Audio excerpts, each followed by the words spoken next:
Hi, today Pat and I are in the beautiful Washington state and are about to explore the sunrise section of the Mount Rainier National Park. From the highway, we climb steeply up to Sunrise Point. Then it's onward to Sunrise, the hub of this northern section of the park.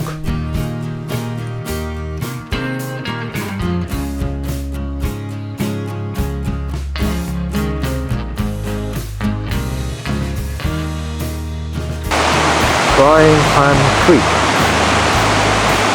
Mount Rainier.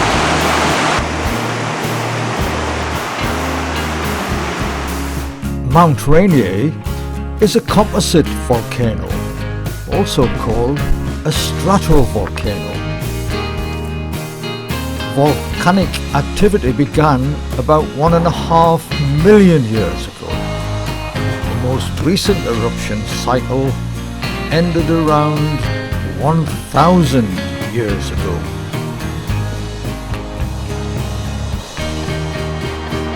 At a height of 14,410 feet, Mount Rainier is the highest volcanic peak in the United States of America.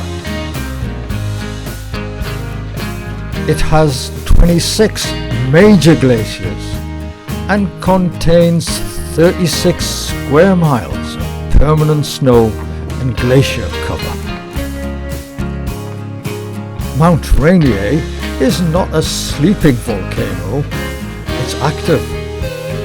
It's considered to be one of the most dangerous volcanoes in the Cascade Arc and the second most dangerous volcano on Earth. Steam and gases are constantly being ejected from the two craters on the volcano's summit. They are ice-free and have created the largest ice caves in the world. Native Americans called the volcano Tacoma, translated meaning Mother of Waters. A Native American legend tells of a time when Mount Rainier and Mount St. Helens were once separated by an inland sea.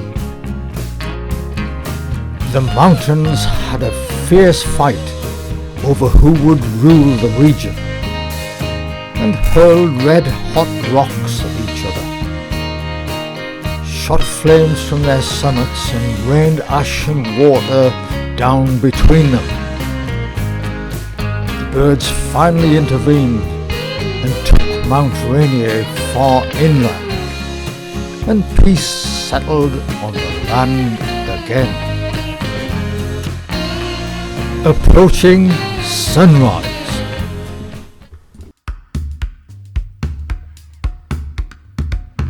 Leaving the trailhead at sunrise, it's a steep climb up onto Sourdough Ridge. Then it's onward, west, along the ridge to Frozen Lake.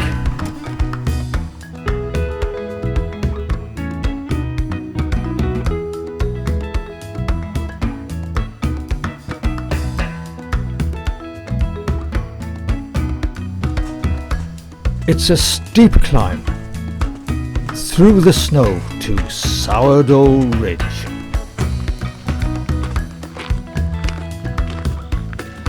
Mount Rainier region has around 54 feet of snow on average each winter. The modern Mount Rainier, a stratovolcano, was assembled slowly over the last 500,000 years by the accumulation of hundreds of individual lava flows.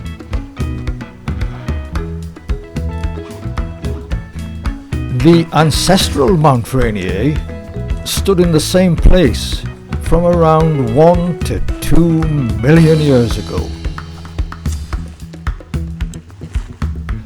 Global warming is having a detrimental effect on the Mount Rainier glaciers.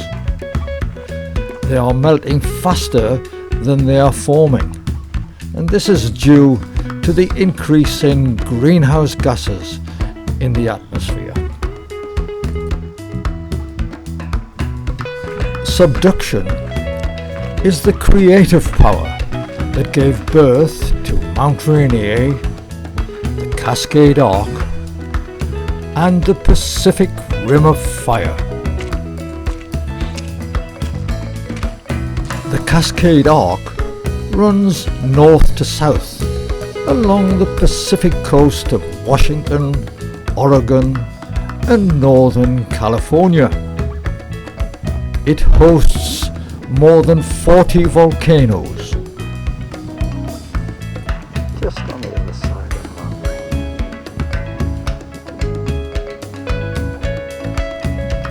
Finally, after a steep climb through the snow, we arrive on Sourdough Ridge. Onward, westward, with caution, to Frozen Lake.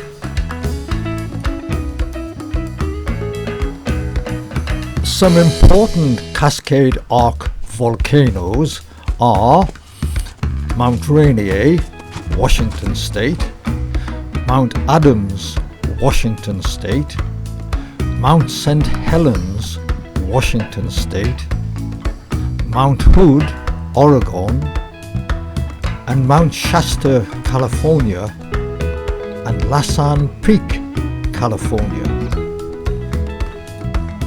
All of these volcanoes are active and last erupted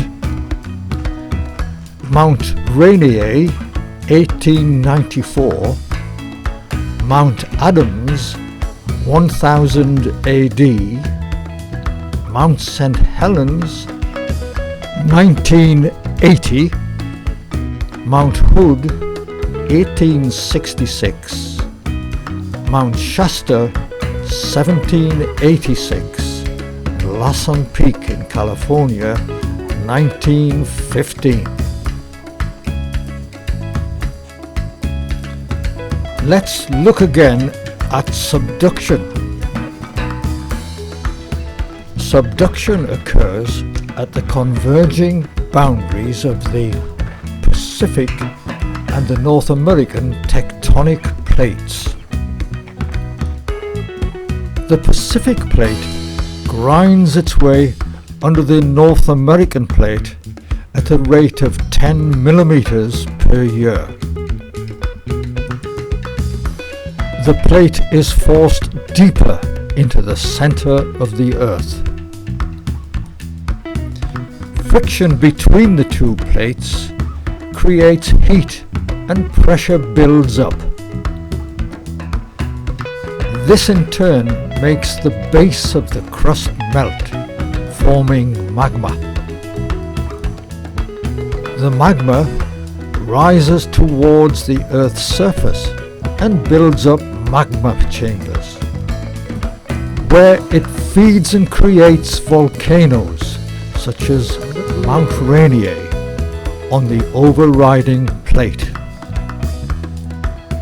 Today, this seismic activity on Mount Rainier produces an average of 3 to 4 earthquakes a month within 3 miles of the summit.